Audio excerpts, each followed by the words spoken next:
I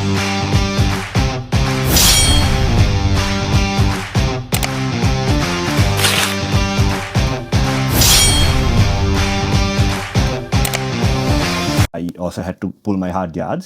tourism ගැන කතා කරද්දී අපිට අමතක කරන්න බැරි ඒරියා එකක් තමයි හොටෙල් ඉන්ඩස්ට්‍රි එක කියලා කියන්නේ. ඉතින් over 2 decade of experience තියෙන Holiday Inn Auckland Airport එකේ general manager තමයි රජීව් අයියා කියලා කියන්නේ. ඉතින් අපි අහලා බලමු එයාගේ journey එක කොහොමද කියලා. අයිබෝන්. So මගේ ජර්නි එක ගැන කියනවා නම් මම මුලින්ම hospitality පටන් ගන්නේ 2004 වල. මම ශ්‍රී Lanka Institute of Tourism and Hotel Management graduate කෙනෙක්. මේ මම ඊට පස්සේ සිනමන් ග්‍රෑන්ඩ් එකේ රෙස්ටොරන්ට් මැනේජර් හැටියට වැඩ කර ඉන්න කාලේ තමයි මම මගේ වයිෆුයි මයි නිව්සීලන්ත වලට අපි මූව් වෙන්නේ. ඊට පස්සේ එකක් කියන්න ඕනේ ඉතින් ලංකාවෙන් ආවට ලංකාවේ රෙස්ටොරන්ට් මැනේජර් කෙනෙක් හැටියට වැඩ කරා කියලා මෙහි රෙස්ටොරන්ට් මැනේජර් කෙනෙක් කෙලින්ම මට ජොබ්ස් හම්බුන්නේ නැහැ. I also had to pull my hard yards. So මම restaurant dishwasher to baker to porter හැම ඒරියා එකකම වැඩ කරලා තමයි අද තත්ත්වෙට මම මේ ඇවිල්ලා ඉන්නේ. So දැන් සන්තෝෂයෙන් මට කියන්න පුළුවන් මම මේ මගේ dream job එක කරනවා කියලා. But it took a lot of hard work and dedication to get here. ලංකාවේ ටුවරිසම් කියන්නේ ලොකු ඉන්ඩස්ට්‍රි එකක්. හොස්පිටලිටි කියන එක අපේ කල්චර් එකෙන්ම ඉන්බිල්ඩ් වෙලා තියෙනවා. ලංකාවේ හොටෙල්ස්, ටුවරිසම්, රෙස්ටොරන්ට්ස්, කස්ටමර් සර්විස් වල වැඩ කරන කෙනෙක්ට නිව්සීලන්ත එනකොට ට්‍රාන්ස්ෆර් කරන්න පුළුවන් මේන් ස්කිල්ස් මොනවාද? චම්ලි කිව්වා වගේ warmness and hospitality ලංකාවේ මිනිසුන්ට ඒක අමුතු දෙයක් නෙමෙයි. ආගමික සත්කාර කියන එක අපි පොඩි කාලේ ඉඳන්ම කරන දෙයක් තමයි. ගෙදරට කවුරු හරි ආවම තේකක් නොදී අපි යවන්නේ නැහැ. So ඒ main skill එක ලංකාවේ ඉන්න ඕනෙ කෙනෙක්ට මම හිතන්නේ මෙහෙ තියෙනවා. But අර කොන්ෆිඩන්ස් උයි මේ වෙන රටකට ඇවිල්ලා මිනිස්සුත් එක්ක ඩීල් කරන්න තියෙන කොන්ෆිඩන්ස් එකයි ලැන්ග්වේජ් ගැප් එක තමයි පොඩ්ඩක් ෆෝකස් කරලා එන්න ඕනේ. තව ලොකුම ස්කිල් එකකට වඩා ලොකුම දෙයක් තමයි මේ මම හැමෝටම ඇඩ්වයිස් කරන එකක් ලංකාවේ ඉඳන් මෙහෙ ආවම first thing is ලංකාවේ කරපු jobs මෙහෙ එකපාරටම හම්බෙන්නේ නැහැ. So you need to be patient. දැන් මාත් එක්ක වැඩ කරන ගොඩක් රෙස්ටොරන්ට්ස් වල වැඩ කරන කට්ටිය ලංකාවේ හොඳ ජොබ්ස් කරලා මෙහෙ ඇවිල්ලා F&B attendant වැඩ කරාට they are impatient.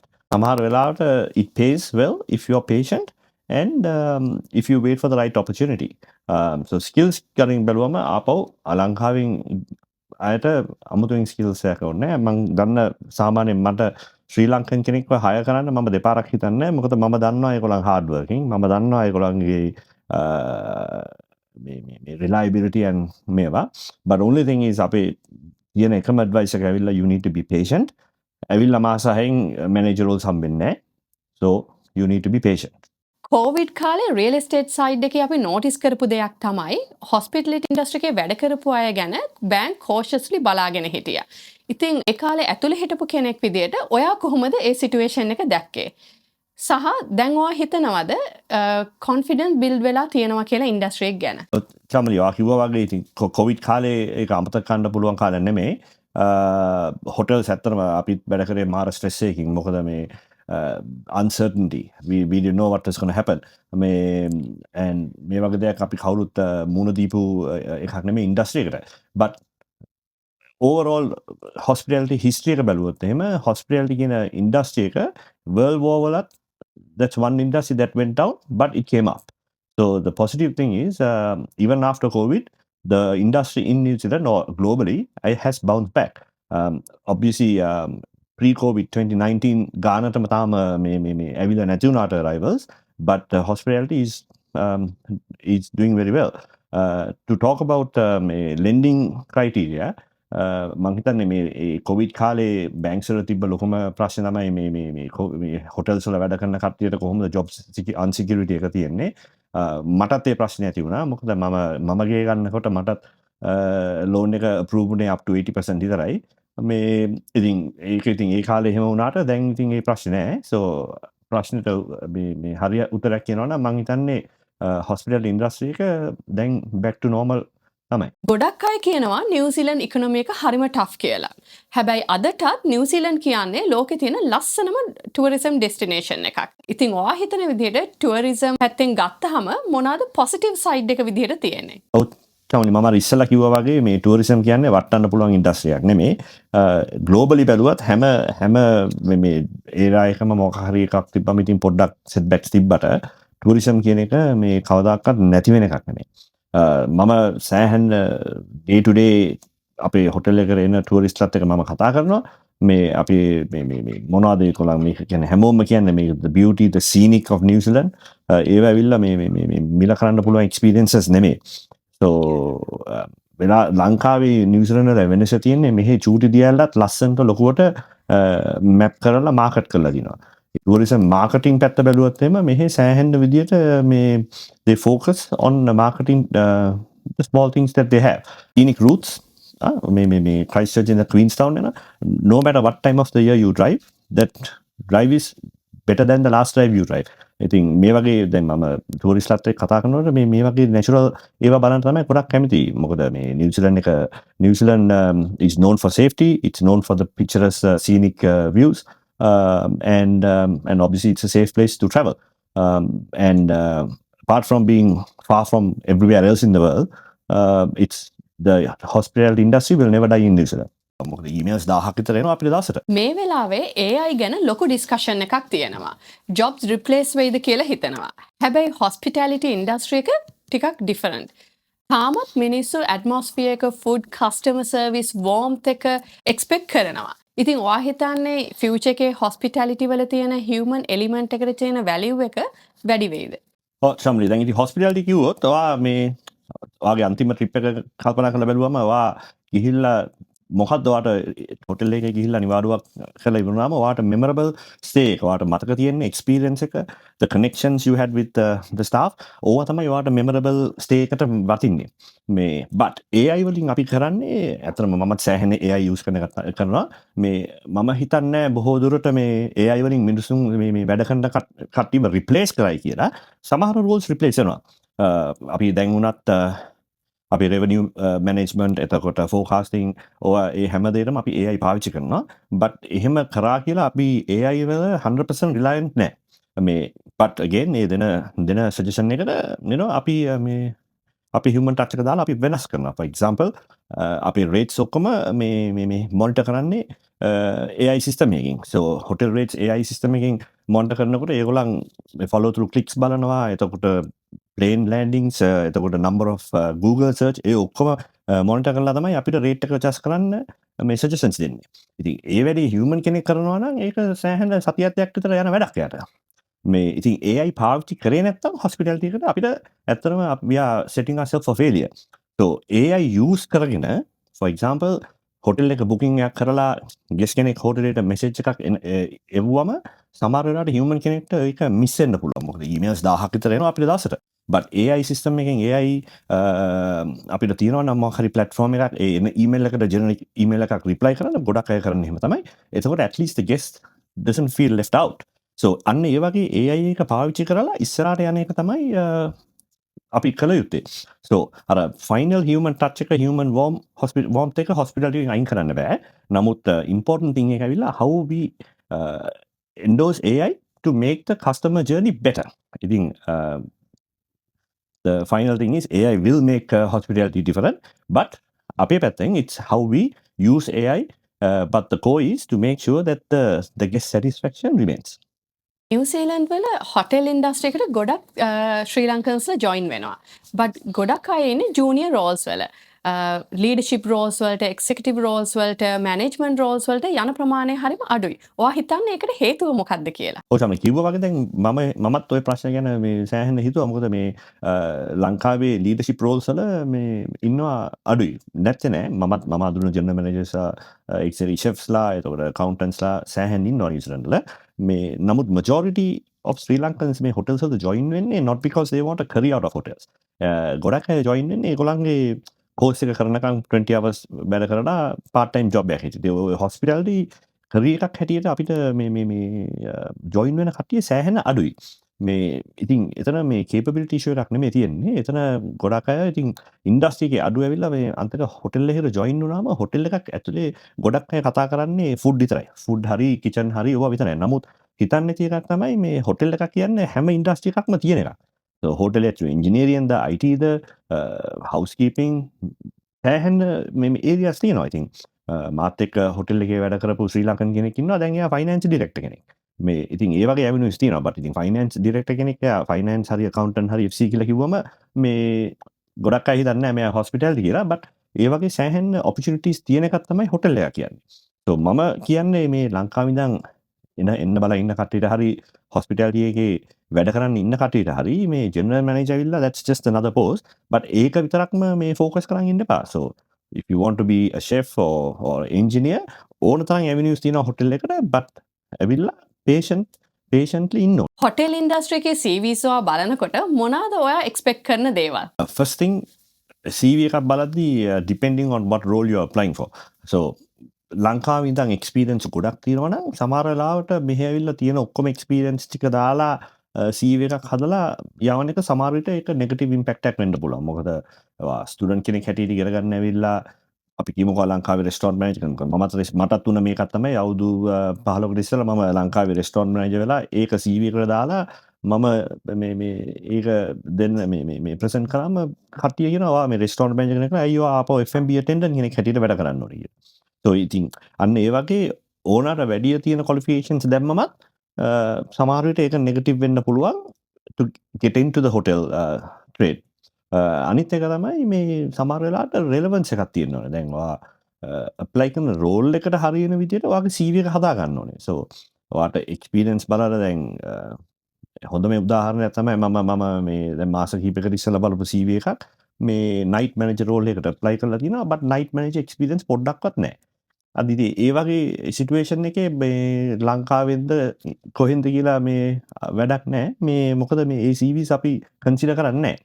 So the important thing is CV එක තමයි first impression එක. මොකද කතා කරන්න පටන් ගත්තට පස්සේ ඕනෙක් කෙනෙක්ට experiences ගැන කියන්න පුළුවන් මේ interview එක you can take the lead of the interview. But if you don't have your CV right that is your first chance gone. So CV එක හදන එක please make sure that you put some effort to tailor your CV to the role you apply. New Zealand වල Indian තායි Japanese රෙස්ටරන්ට්ස් හොඳට perform වෙනවා. ශ්‍රී Lankan restaurant එච්චරම popular නැහැ. ඔයා හිතන්නේ ඇයි ශ්‍රී ලංකන් ෆුඩ් වලට එච්චරම තැනක් නැත්තේ? තමයි ශ්‍රී ලංකන් කුසින් කියන්නේ ලංකාවේ තියෙන ෆ්ලේවර්ස් ඇවිල්ලා අපි පාවිච්චි කරන ඉන්ග්‍රීඩියන්ට්ස් එක අනිත් රටවල් එක හැදෙන්නවත් බෑ. නමුත් අපේ මිස් වෙන එක කී ෆැක්ටර් එකක් තියෙනවා. මේ අපිට නෑ ග්ලෝබලි රෙකග්නයිස් වෙච්ච ඩිෂ් එකක්. දැන් අපි තායි ගත්තොත් ඕන තායි කරේකට ගියාම අපි දන්නවා තායි රෙඩ් කරි එකක් තියෙනවා. ඉන්දියන් කඩේට ගියාම බටර් චිකන් තියෙනවා. බට් ඔය බටර් චිකන් එක ඇවිල්ලා ඇත්තටම ඉන්දියාවේ මේ ගෙදරක හදන ඩිෂ් එකක් නෙමෙයි. ඒක ඇවිල්ලා මේ ග්ලෝබලි මාකට් ඩිෂ් එකක්. අන්න ඒ වගේ ලංකාවෙන් අපිට ඩිෂ් එකක් නෑ ග්ලෝබලි හැමෝම අප්‍රීෂিয়েට් කරන. මේ උයි අපේ මේ රෙස්ටොරන්ට්ස් ගත්තත් අපේ රෙස්ටොරන්ට්ස් වල ගොඩක් වෙලාවට ටාගට් ඔඩියන්ස් එක ඇවිල්ලා ශ්‍රී ලංකන් තමයි. මම ගිහිල්ලා නැහැ එක නිව්සීලන්ත රෙස්ටොරන්ට් එකකටවත් ශ්‍රී ලංකන් රෙස්ටොරන්ට් එකක් මේ කිවිස් ඇන් ලෝකල්ස් කියන්නේ මේ අපි ඉන්නේ නිව්සීලන්ත ලෝකල්ස්ලා වැඩි හරියක් ඉන්න. දැන් ඒ වගේ තත්ත්වයකට හදාගන්න පුළුවන් නම් එතකොට මේ ඒ වගේ ඔප්ෂන් එකකින් තමයි ලංකාවේ ෆුඩ් එක ප්‍රොමෝට් කරන්න පුළුවන්. So තව එකක් තමයි අපේ මේ යූස් කරන ස්පයිසස්. මේ උදාහරණයක් හැටියට මම ගත්ත මේ ගිය සති දෙකකට ඉස්සෙල්ලා මම කොත්තු රුටියක් ඕඩර් කරා මගේ ළමයිට කන්න කියලා මම මයිල්ඩ් ඕඩර් කරපු ඒක මට කටේ තියන්න බෑ. ඉතින් එතකොට මම කල්පනා කරන්න ඕනේ right as a restaurant owner if you are saying mild it has to be mild. එතන මේ කමියුනිකේෂන් error එකක්ද නැත්තම් අපේ ලංකාවේ සර වැඩිපුර කන හින්දා මම උයන හින්දා මට මයිල්ඩ් වලට හදනවද නෙමෙයි. ඒක වෙන්න ඕනේ මයිල්ඩ් නම් majority අයට කන්න පුළුවන් විදිහට ඒ රෙසිපි එක තියන්න ඕනේ. ලංකාවේ කල්චර් එකයි atmosphere එක තියෙන්න ඕනේ but you need to be able to be a bit more creative and serve the food to cater to the market. So high end ලංකාවේ දැන් ඔස්ට්‍රේලියාව වල තියෙනවා සෑහෙන high end market මේ ශ්‍රී ලංකන් restaurants මේ ෆිෂ් ඇමුල් රියල් එකයි කිරිබත් එකයි 5 star විදිහට සර්ව් කරන. but මෙහි ඒ තත්ත්වයට තාම ඇවිල්ලා නැහැ. again New Zealand is a small market right? So අපේ ඉන්න ප්‍රමාණයත් එක්ක it's a challenge that someone has to really take over to differentiate the Sri Lankan food. Sri Lankan restaurant එක කෑම කාලා යන එකන කවදක්ත් බැන යන්න මොකද ශ්‍රී ලංකන් ෆියෂන් රෙස්ටරන්ටයක් පටන් ගන්න හිතන ෂෙෆ් කෙනෙක්ට රෙස්ටරන්ට් එක පටන් ගන්නත් කලින් ඔයා හිතන විදිහට මොනාද ඉස්සෙල්ලම කරන්න ඕන දේවල්? මුලින් අහන්න ඕන ප්‍රශ්නේ තමයි මේ ශ්‍රී ලංකන් රෙස්ටරන්ට් එකක්ද නැත්නම් ශ්‍රී ලංකන් බ්‍රෑන්ඩ් දෙකක්ද ක්‍රියේට් කරන්න හදන්නේ කියලා. So ශ්‍රී ලංකන් fusion food කියන්නේ ඇත්තටම you can do wonders. But important thing is you need to have a clear vision or target audience එකක් තියෙන්න ඕනේ, right? මම මේක locals අතද කීට ගන්න එහෙම නැත්නම් in general market එකට නැත්නම් දෙගොල්ලොන්ටද කියලා. So ඒ හරියට ඔයාගේ key audience එක decide කරාට පස්සේ ඒකට හරියන විදිහ තමයි ඔයා menu එක හදන්න ඕනේ. So example එකක් හැටියට ගත්තොත් අපි ගමුකෝ මේ fish මේ ඇඹුල් තියල්ල එක. So ඇඹුල් තියල්ල එකේ ගොරකරහට මේ සමහර ශ්‍රී ලංකන්ස කැමති නැහැ. ඉතින් ඒ වගේ ඩිෂ් එකක් කොහොමද අපි TV මාකට් එකට එන්ටර් කරන්නේ? Right? But if you are able to balance the flavors and promote it to the locals, ඔයාට සෑහෙන්න දුර යන්න පුළුවන් මේ නවසීලන්තේ. But ඒ අස්සෙත්ම බලන්න ඕනේ ඔයා රෙස්ටොරන්ට් එක කොහොමද ප්‍රසන්ට් කරන්නේ? Right? ඔයාගේ ඇඳන් ඉන්න කට්ටිය යුනිෆෝම්ස් කොහොමද uniforms design කරන්නේ ඒවයි cleanliness hygiene crispiness of the uniform A ambience ඒ ඔක්කොම වටිනවා restaurant එක successful වෙන්න මේ restaurant එකක් කරලා නිකන් t-shirt එකකුයි කලස් එකකුයි ඇඳගෙන you can't expect to make wonders so ඔතන තමයි ශ්‍රී ලංකන්සගේ වෙනස තියෙන්නේ ශ්‍රී ලංකන් මේ Indian restaurant දැම්ම නම් හැමෝම butter chicken කන්නවා but Sri Lankan restaurant එකක් දාපු එක්කෙනෙක්ට successful වෙන්න බැරි එකක් තමයි අර ඉස්සෙල්ලා කිව්වා වගේ අපිට we have a lot of dishes, but we don't have a wow factor in any of our dishes if you ask. But Sri Lankan restaurant එක කෑම කාලා යන එක්කෙනෙක් කවදාකවත් බැන යන්නේ නැහැ. මොකද කෑම අර මිනිසුන්ට තියෙනවා ශ්‍රී ලංකන් මං හිතන්නේ තාම අර try කරන්න බය ගතියක් තියෙනවා කිවිස්සට. ඉතින් ඒකට we have to be able to be creative and මේ social media දැන් restaurant එකක් I mean ඉස්සර වගේ නෙමෙයි මේ සෑහෙන ලේසි මේ influencers ලා අරගෙන restaurant එකක් market කරන්න but you have to have all the dots connected to create a successful brand. You want to be a big fish in a small pond or a small fish in a big pond. අවුරුදු 20ක hotel industry එකේ experience තියෙන කෙනෙක් විදිහට අද අලුතෙන් join වෙන්න හිතන කෙනෙක්ට ඔයා හිතන විදිහට මොන ඒරියාස් වලටද ફોකස් කරන්න ඕනේ? ඒක ඇවිල්ලා ලේසි උත්තරයක් නෙමේ මේ ප්‍රශ්න නෙමේ උත්තරයක් දෙන්න. මේ මොකද first thing is hotel එකට join වෙනකොට ඔයා දැනගන්න ඕන whether you want to have a career in hotels or whether you are just doing it as a part time job to earn your 20 hours or what. But the important thing is hotel එකේ career එකක් හැටියට ඔයා hospitality තෝරගන්නවා නම් අර මම මුලින්ම කිව්වා වගේ patience is very vital. වැඩ කරන වෙලාවේ obviously you need to be true to yourself and you need to build your brand while you are working, right? මම ෆෝකස් කරපු එකක් තමයි ඇත්තටම hospitality කියන හොටෙල් එකක වැඩ කරනවා කියන්නේ සෑහෙන අමාරු ජොබ් එකක්. මොකද අපි පැයටක් වැඩ කරලා ගෙදර ගියාට හොටෙල් එක වැඩ නවතින්නේ නැහැ. හොටෙල් එක 24 hours operate වෙන operation එකක්. so ඉන්න department එකේ උපරිම කැපවීමෙන් පුළුවන් හැම වෙලෙම මේ උදව් කරන්න ඕනේ හොටෙල් එක සක්සස්ෆුල් වෙන්න. so මෙහි දැන් ගොඩක්ම තියෙන එක තමයි ගොඩක් අය වැඩට ආවත් ඇවිල්ලා මගේ පැය 8 ඉවරයි මම ගෙදර ගියා. අන්න ඒ මෙන්ටැලිටි එකෙන් අයින් වෙන්න ඕනේ. ඒක සෑහෙන අමාරුයි මේ with the younger generation. මේ but hotels වල succeed වෙන්න තියෙන හොඳම ලොකුම ඒකේ මේ advantage එක තමයි availability and being available when the hotel needs you. so ඒක ඇවිල්ලා මම example එකක් හැටියට ගත්තොත් මම රෑ 12ට call එක ආවත් මම හෝටලේ emergency එකට. right? But not everyone does it, but that's how I operate. So as a younger person, if you are looking to join a hotel, you need to understand how the hotels work, right? hotel එකට join වෙන්න ඉස්සෙල්ලා ඔයාට තියෙන්න ඕනේ එකම මේ ලොකු understanding එක. curiosity කියමුකෝ අපි මේ මොකද්ද මේ hotel එකක වෙන්නේ කියලා. ගොඩක් අය මම අර මුලින් කිව්වා වගේ hotel එකක් කියන්නේ මේ restaurant එකක වැඩ කරනවත් chef කෙනෙක් වෙන එකක් විතරක් නෙමෙයි. මේ සමහර වෙලාවට F&B attendant කෙනෙක් හැටියට join වෙලා අද මම අර කිව්ව example එකක් තියෙනවා. F&B attendant කෙනෙක් වෙලා join වෙලා දැන් financial control කෙනෙක් වෙලා ඉන්නවා FC කෙනෙක්. so hotel එක ඇතුලේ ආවර පස්සේ යන්න ඇවනියු සෑහෙන්න තියෙනවා. උයි ජොයින් වෙනකොට ඔයා බලන්න දැන් ඔයාට ඕනේ හොටෙල්ස් වලින් කරියර් එකක් හම්බෙන්නද? එතකොට ඔයා පොඩ්ඩක් අර මම මුලින් කිව්වා වගේ patience සෑහෙන්න වටිනවා. මේ මොකද you have to first understand the basics of the department, right? so ඔයාට general manager කෙනෙක් වෙන්න ඕන නම් right? හැම department එකකම දැනගන්න ඕනේ. හැම ඩිපාර්ට්මන්ට් එකම මැනේජ් කරන්න දැනගන්න ඕනේ බට් හැම ඩිපාර්ට්මන්ට් එකම බේසික්ස් දැනගන්න ඕනේ මොකද at the end of the day ඒ හැම ඩිපාර්ට්මන්ට් එකේ මැනේජර්ස් තමයි ඔයා මැනේජ් කරන්නේ බට් එතරම් මේ තව එකක් තමයි අර හැම ඩිපාර්ට්මන්ට් එකෙම මේක දාලා and you have to have a clear vision okay so in 2 years or 3 years time I want to achieve this level so for example if you start as a FMB attendant කෙනෙක් හැටියට පටන් ගත්තා නම් ඔයා හිතන්න ඕනේ අවුරුදු දෙකකින් මම at least FMB supervisor කෙනෙක් හරි team leader කෙනෙක් හරි වෙනවා කියලා. අර ඒ passion එකයි ඒ push එකයි ඒ hunger එක තමන් ඇතුලේ තියෙන්න ඕනේ. ඔයි join වෙනවා නම් මම කියන්නේ ගොඩක් කරාට මේ හොඳ brand එකකට join වෙන්න. right? අර මම ගොඩක් කියන use කරන example එකක් තමයි do you want to be a big fish in a small pond or a small fish in a big pond. So small fish in a big pond කියන්නේ obviously ලොකු brand එකක් global international brand chain එක පොඩි මාළුවෙක් හැටියට පටන් ගත්තම growth වලට යන්න opportunity සෑහෙන්න තියෙනවා. මමත් දැන් IHE වල පටන් අරන් IHE වල සෑහෙන්න තියෙනවා මේ activities to progress in career. ඉතින් ඒ වගේ මේ clear vision එකක් තියෙන්න ඕනේ where you want to achieve what you want to achieve at the end of the time. මේ අන්තක මම මුලින්ම කිව්වා වගේ හොටෙල් ඉන්ඩස්ට්‍රි කියන එක ඒක කවදාකවත් මේ නැති වෙන ඉන්ඩස්ට්‍රි එකක් නෙමෙයි. උයි හැමදාම වෙනස්. මාර එක්සයිටිං හොටෙල් එක වැඩ කරනවා කියන්නේ මේ උදේ වැඩට ගියාට පස්සේ ගෙදර එනකොට you meet so many people you deal so many complaints කියන්න බෑ so many interesting people as well. මේ ගෙස් කෙනෙක්ගේ complaint එකක් handle කරන්න confidence build කරනවා කියන්නේ after dealing with a complaint you build your confidence and you are more satisfied to face guest complaints. I think important thing එක career එක හැටියට ඔයා දැන හිතා ගන්න ඕනේ ඔයාට කොහෙටද එන්න ඕනේ කියලා. යන ගමන් පිලවුස් කියලා කොත්තුවක් ගන්න ඕනේ.